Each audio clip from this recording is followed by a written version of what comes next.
So, fam, even though it is just nothing more than a photo op, and we probably know that, and the reason why Trump hired Lord Bolton in the first place was so he could have a change of guard in Venezuela that would be more friendly for us to corporations to go in and take their oil. It didn't work out as planned, but it says Donald Trump is very interested in meeting Maduro. Now, let me say this much. We know it's nothing more than a photo op. And I only say this because what's happened in North Korea, he got the photo op. Nothing has changed. The sanctions weren't lifted. We didn't end the war. We didn't stop doing the military drills. We didn't pull our troops out. Same with Syria. It was nothing more than a photo op, right? Syria, he goes and says, we're pulling our troops out. We're getting out. He doesn't pull our troops out. We're leaving them be. He goes and shifts the troops over to guard the oil while still putting on crippling sanctions. So it was nothing more than a photo op and a soundbite. Donald Trump talked about pulling the troops out of Afghanistan. Remember? Sitting down, talking with the Taliban, pulled out. We're still in Afghanistan. We haven't left yet. They talked about it, but they're really not going to pull out. Worthy mentioning that he criticized Obama nonstop about Afghanistan. Yeah, about Iraq, about Afghanistan. And those are the reasons when Donald Trump stood there and said that George Bush lied about the Iraq war and people died about it. It was it was a great moment. I mean, I wasn't a Trump fan, but I was watching that and I was like, why don't we have Democrats doing that? Yeah. Where are the Democrats calling them out for what happened in Iraq and that they lied about it? Only like Jimmy Dore and all these other people, you know what I'm saying? Where were they? Okay, but Donald Trump did it, so we thought there would be a chance that maybe our foreign policy would change. Has it changed? Not at all. Not really. No. Not really. I mean, it's definitely more dormant than I think if it would have been if Hillary Clinton was president, but it's definitely not anti-interventionist like he claims it is. And here's something, though, to point out, though. I think that it's kind of important in a way. Because if we went to a Trump rally and you'd say, hey, Donald Trump spoke to a North Korean leader, that's a good thing, and you Democrats over there criticize us for that. I don't know why I did that voice, but they would do that. They're like, say, isn't that a good thing? Yes, God. That's what we want. So I think there is some positive things about him just taking the photo op that will really kind of seek in some people's mind, because people are crazy about Trump the way they were about Obama. If Donald Trump does it, it's right. It's okay. Right. So the fact that he talked to North Korea is all right. It's okay. But the Democrat, the establishment Democrat, is what really scares me. Oh, you go talk to a dictator in North Korea, now you're talking to a dictator in Venezuela, fam. Right, which is ridiculous because we know, and Joe Biden criticized him as well. And Joe Biden and Donald Trump both are like anti-Maduro. Let's not pretend that Trump and his minions weren't in charge, Bolton particularly, of trying to oust Maduro and putting Guaido. Yeah. I mean, that was a fact. You can't deny that. So it's really funny to see them kind of like contradict themselves. Yeah. It doesn't make any sense. We know you are pro-war imperialist, all like the lot of you. You're part of the establishment.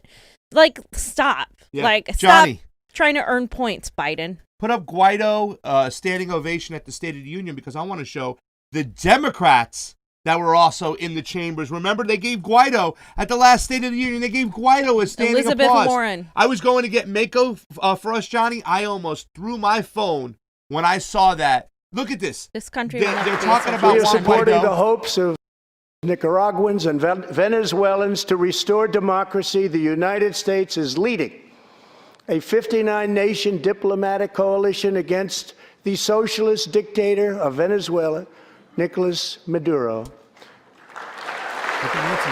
Look at Nancy.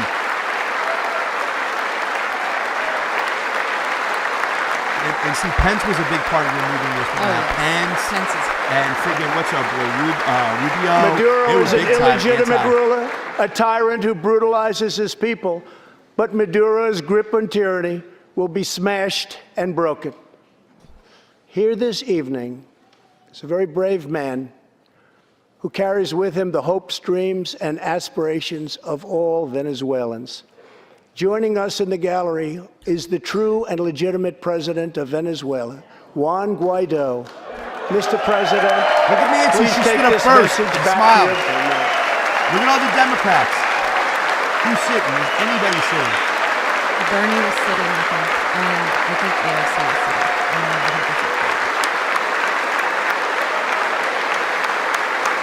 Was this the one where they were all wearing white, and then he says this will never be a socialist country? No, that was the first one. That was a different one. That was the Okay. first different State of the Union. But we don't really actually know who was standing and sitting there. No. You could see Adam Schiff over there standing and clapping. It's, this is disgusting. This is the part, like, imperialism and when that, we're going to sit there where elections were certified by the Jimmy Carter Institute saying they're some of the best, most real, secure elections Far better in the than fucking world. ours. Far better than ours. Sorry for cursing, Mom. Far better than ours. I'm going to slap you. I know. I'm sorry. Far better than ours. And we're going to sit there and we're going to say that the rightful leader is Juan Guaido. And Juan Guaido came off as a very weak person again. Yeah. Not strong. The Beto O'Rourke. I agree with that. He's like the little Beto. I agree. He's like the Beto O'Rourke of Venezuela. Even Roger Waters criticized Bernie Sanders for not being strong Yep. enough on this one. Not remember that, Johnny, too, as well. And Roger Waters was so upset. Like, come on, Bernie, you have to be better than that when it came to Venezuela. Everybody was so scared to really go and touch Venezuela. Tulsi did the hands-off Venezuela thing, but she didn't speak strongly about Maduro. She kind of said her piece and was able to exit out the door. You know what I'm saying? But nobody's really spoke strongly about Maduro and how he is the rightful elector, how he came from the Chavistas. And he's not even liked in this country completely, like a big, huge, what's the word? Approval rating. But there's nobody else around who's got a higher approval rating. So the people are ready to stand with Maduro. And once again, it's the regime change playbook. It's their call. It is not our call. That's the most important thing to get out of all of this. Remember this one, Johnny? Fund the opposition with tax dollars. 4, act like we care and offer humanitarian aid, which we smuggle in weapons. 5, call for the democratically elected leader to step down. Hey, Maduro, get out of there. 6, install our own puppet, Juan Guaido. Number, you just wanted to hear me say puppet. Juan Guaido. Puppet. Hello, puppet. Mary Puppet. But that's what we did that video. When was the date of that video, John? Okay, we've been talking about this shit for how long, fam? We've been talking about it for a while. Oh my! It's 79 views. That's terrible. Terrible. And I hear other prominent YouTubers use my term regime change playbook. I said those words first. Sam. I just anything that's related to foreign policy though, YouTube completely blackballs. So I just want to say, if you for a second think that Donald Trump is all of a sudden embracing Maduro, you're wrong. Donald Trump literally tried to crush him, and his administration did. This is just a ploy to get people to vote for Joe Biden, even though they both have the same exact stance on foreign policy. And that's something important to point out, because under Joe Biden, quote, nothing will fundamentally change. His words, not mine. Now, the Gray Zone just reported something, and I want to also make a comment about this, too, as well, fam, because he says leaked documents reveal right-wing oligarch plot to overthrow Mexico's AMLO. Now, I don't believe it's just right-wing, because we talk about in this article that they use the media. So, in this whole conflation about what is really left-wing, the left, the establishment left really isn't the left, they're part of this, too, as well, because there's people on Wall Street, there's people within the media. They want to overturn and get rid of AMLO now, who's a true leftist, a true progressive. They want him out, fam, and they're going to try to do it right now. And it says Mexico's oligarchs and establishment political parties have united in a secret alliance to try to remove the left-wing president, López Obrador, from power. With the help of media, Washington, and Wall Street, leaked documents lay out their devious strategy by Ben Norton. So it's not just the right wing, the mentality of the neocons that want to just get rid of him and soak up all the resources. The media, which is very, I guess it's rooted in the establishment left, that's going to help out as well, fam. So your thoughts on this? I think this has been ongoing. I have seen some of the propaganda, and I think by right wing they mean anybody that's not left wing, because there's a lot of, if you're not, a lot of people, consider themselves left when they're not. They're pretty much Republicans, or pretty much on the right. Mexico is obviously a different country. They have more parties. They have a completely different way of doing things, but it's obviously the establishment has been pushing propaganda, trying to say that AMLO didn't care about coronavirus, trying to say that he was not protecting the people. He's not perfect. We've seen him make some mistakes when it comes to the foreign policy. He was kind of working with Trump in some aspects, but most of it he worked against Donald Trump. Exactly. He took in the Bolivian president Evo Morales and half his cabinet when they said don't do it, he did it anyways. You know, so there's a lot of things that he has done. Fam, can you read this tweet to me? Because I don't read as good as Spanish as you. Better than John, but not as... That's not true. John Wayne's better than me. Jesus Ramirez Cuevas. It's inside the article, John. It's the very first tweet in that article. So the president, AMLO, revealed a document originated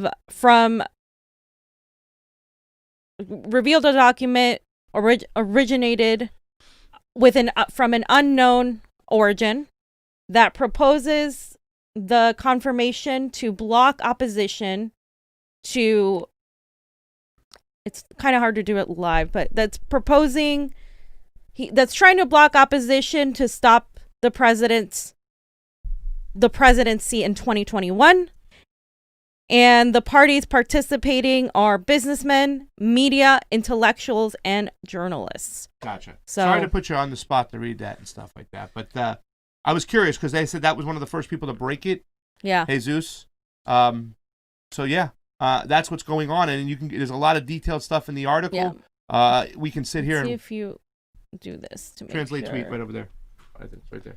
But it doesn't always do a great job. I got it here. It says the president released a document that reached the palace whose origin and authenticity we do not know, that proposes the formation of an opposite bloc to snatch the presidency in 2021, in which parties, businessmen, media, intellectuals, journalists participate. Always media and journalists. Yeah. Always so media and journalists. Basically they're saying... Mockingbird, baby. They're saying that the president is blocking this attempt to smear him and stop him from 2021. Yeah, and you can see they have all these documents. They got a hold of them, and it's part of the regime change playbook. You know, it's like let's demonize the guy. Let's start uprising with in his own country. Let's use the media to convince people. It's just kind of what we pointed out the other day with Belarus. What do? They get these media companies, and everybody gets in line. It's like they get these documents, they get the playbook, and then they put it into play. And then this happens all the time. Remember, Jimmy Dore used to make that. I want to get on that email list, which tells all the media people what to say in the morning and how to say it. It's like they all they're all in unison, and they work together by controlling the media, by changing the narrative, and then trying to oust the president for their own corporate needs and own financial needs. It's all about control, so we baby. should just apply for CNN and see how well we Fam, recite our lines. They're not going to let us work at CNN. They're not going to let us work at CNN. 8 viewers on ROKFIN and almost 200 on YouTube. Like, share, and subscribe, fam. Also, what do you got Obama and Biden now? So Obama has, oh my God, taken it upon himself to talk about how great George W. Bush was. Even though they disagreed on a lot of things, at least he was a man of law. So let's just hear him prop up Mr. Iraq War warmonger. Oh my God! Whose policies he continued, most by the way. importantly, the worst president of our times. Say thank you to everybody who's joined us today, because what that tells me is that you're all feeling a sense of urgency, that the same kind of urgency that I'm feeling right now, that Michelle's feeling, that so many of us feel as we look at the news and we talk to our friends and neighbors and those who are hurting. And I am here to say that help is on the way if we do the work, because there's nobody that I trust more to be able to heal this country and get it back on track than my dear friend Joe Biden. Oh, God. I don't think I have to reiterate the situation that we find ourselves in right now. Things were tough in 2008, 2009. We were going through the worst recession since the Great Depression, a massive financial crisis. We were still in the midst of 2 wars. We, I think, were overcoming a decade in which the possibilities of common work and common purpose had been diminished and downgraded, and government had been starved of the resources that were needed to make us a more equal and just and compassionate society. And yet, I have to say that the foundation stones, the institutions that we had in place, were still more or less intact. My predecessor, who I disagreed with on a whole host of issues, still had a basic regard for the rule of law and the importance of our institutions' democracy. On the world stage, there was still a sense that America needed to lead, and that leadership meant that as imperfect as we might be, there were certain ideals and values that we were going to aspire to and advance, and that we cared about human rights, and we cared about battling against the oppression of peoples in distant lands, and that we tried to uphold both in our own country but around the world. So, Jesus. I want to make a TikTok out of what Obama just said, because it is absolute gaslighting. And Obama's a great orator, but I saw him struggle here. Yeah. You know what I mean? Like, well, at least we have regard for human rights. Johnny, you got to play. As he was the Obama in chief. Human rights. Bush. And there's nobody he trusts more than Joe Biden. Johnny, I just plugged in the document a real quick article. I didn't get a chance to. It's right. No, go up a little bit. Right below the Obama. Oh yeah. I really didn't get to dig into this, but more leaks are coming right now. The Patriot Act, Obama. The Patriot yeah. Act. Are you freaking kidding me? You know, the renewal of the Patriot Act, that son of a bitch. Oh, 100 millions. Ukrainian MP reveals new Biden Poroshenko tapes claim DP's son was paid protection money by Burisma. And more shit's coming out right now. This is the guy you're about to run from. There he is with Pork Chop Poroshenko. A bloody... Listen, here, this was, I guess we didn't pay attention to this. These are a bunch of white people getting killed over there in Ukraine, so nobody gave a shit, right? Because whatever, there's shit going on elsewhere, but this was a bloody fucking regime that this guy gave the thumbs up to her. He was acting on behalf of Obama. They backed up, they backed behind. You're talking about real white supremacist group, fam. Real neo-Nazis. They backed into Ukraine and the Western government. It's disgusting. And more shit's coming up. And you want to talk about like what Obama's just saying around the world? We were playing that video yesterday that we made, right? There's a slave trade going on in Libya. Bush paid attention to law and order, fam. So I'm sorry. You can't say these things. My bad. It's a joke. Obama is a joke. And I hope Gen Z starts realizing that. Glory, we need your help. We need to inform people about Obama. Glory said she saw it already on Nico's stream, and she was like, ugh. Yeah, no shit. I mean, it's disgusting, too, as well. And that's so the whole gross. thing that really bothered me was the Obama Day thing. Really, people praising Obama, Yeah. still my president, all that bullshit. It's like, you don't get it. Well, he's better than Donald Trump. No, you do not get it. If that's not the freaking... point. Now you're just doing the work of He's the better establishment. in what way? Yeah. He speaks better. He looks Obama nicer. looks nicer. He cared. He gave us hope. He shows that he cares. He's He gave a us fraud. He's a fraud. Jeez.